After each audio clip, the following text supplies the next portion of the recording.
اللهم صل وسلم وبارك على سيدنا محمد أفضل الخلق وعلى آله وصحبه أجمعين وسلم تسليما كثيرا إلى يوم الدين. نعمل النهاردة طاجن العكاوي، صنف جميل وسهل مش بياخد وقت ومجهود. أنا أكلتها كتير من بره ولكن في البيت أحلى وألذ وأجمل كتير. لو أول مرة تشوفوني أنا اسمي عبير، ما تنسوش تشتركوا في القناة ولايك وشير لو عجبكم الفيديو.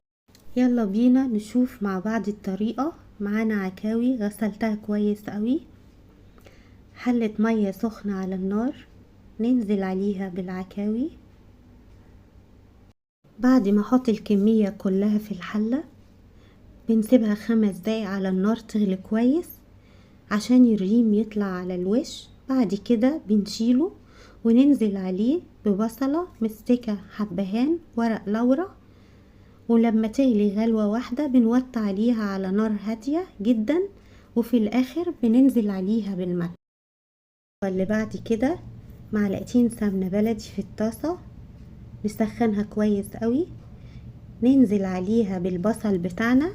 انا عاملة كيلو ربع عكاوي، عملت عليه كيلو بصل جوليان او جوانح، وتقلبي كويس قوي لحد ما البصل يتغلف بالسمنة. بعد ما قلبت البصل مع السمنة كويس قوي نزلت عليها بمعلقة كبيرة سكر. اقلب برضو على نار هادية، هقلب السكر مع البصل مع السمنة لحد ما تديني اللون المكرمل. انا عايزة البصلة تدبل بس تاخد لون من السكر، مش عايزاها تبقى لونها زي بصلة الكشري. وهسيبها على نار هادية كده مع التقليب المستمر. وبكده البصلة الكرملت مع السكر ومع السمنة، وكده شكلها تمام، هو ده المطلوب. يلا بينا نعمل البامية. حلة فيها زيت مغلي، نزلت عليها ببصلة حمرتها كويس قوي. بعد كده انزل عليها بثوم مفروم واقلب البصلة مع الثوم لحد ما الثوم يبقى لونه اصفر. ما تحاوليش تخلي بني عشان طعمه وريحته ما يروحوش. ننزل عليها بقرن فلفل حار وممكن تستبدليه بحلو حسب رغبتك.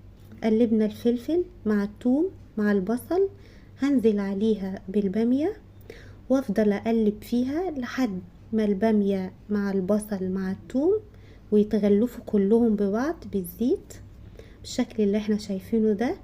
وطبعا تقليب البامية في الزيت والبصل والثوم، البامية ما بتعملش منك خيوط بعد ما تستوي. تيجي ممكن تلاقي بامية كده بتعمل خيوط، لا، كتر ما بتقلبيها في الزيت ما بتعملش الخيوط دي. بعد كده بنزل عليها بثوم مفروم معلقة كبيرة حلوة كده، ملح معلقة ملح كبيرة، نزلت عليها بالبهارات السبعة،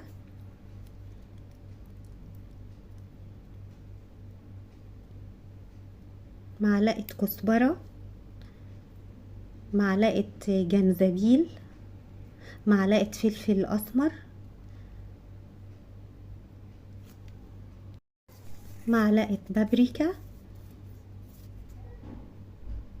وبعد كده بقلب البامية في البهارات في البصل في الثوم في الزيت، وانزل عليها بعصير الطماطم وغلوة واحدة على النار ووطي عليها. انا مش عايزاها تسوية كاملة، انا عايزاها نص تسوية عشان هكمل تسويتها في الفرن مع طاجن العكاوي. كده العكاوي بتاعتنا خلاص جاهزة، هحط فيها معلقة ملح وبعد كده احطها في الطاجن. خد نص كمية البصل المكرمل بتاعنا نحطه في الطاجن. مش قادرة اقول لكم على الروايح، كانت فظيعة بجد، تحفة. هحط الكمية كلها في الطاجن.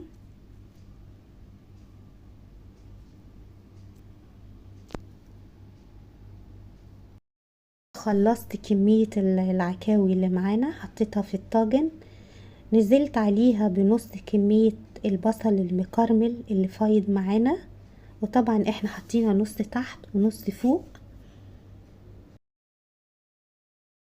ننزل على العكاوي والبصل المكرمل بالشوربة، يعني ما نكترش الشوربة، حاجة بسيطة جدا جدا. البصل المكرمل مع الشوربة هيخلي العكاوي تاخد طعم جميل جدا، وميكس ما بين العكاوي والشوربة والبصل المكرمل. ندخلها الفرن لمدة نص ساعة والتسوية من تحت ومن فوق.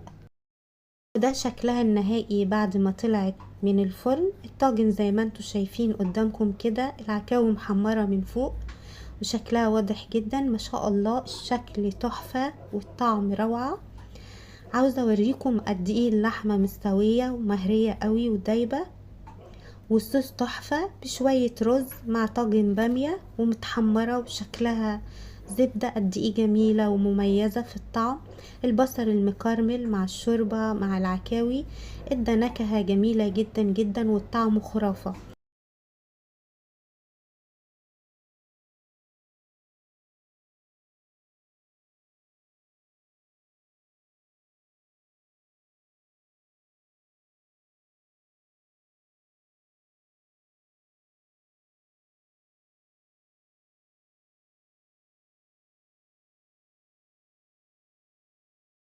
اتمنى يكون الفيديو عجبكم، واشوفكم على خير في وصفة جديدة وفيديو جديد. السلام عليكم ورحمة الله وبركاته.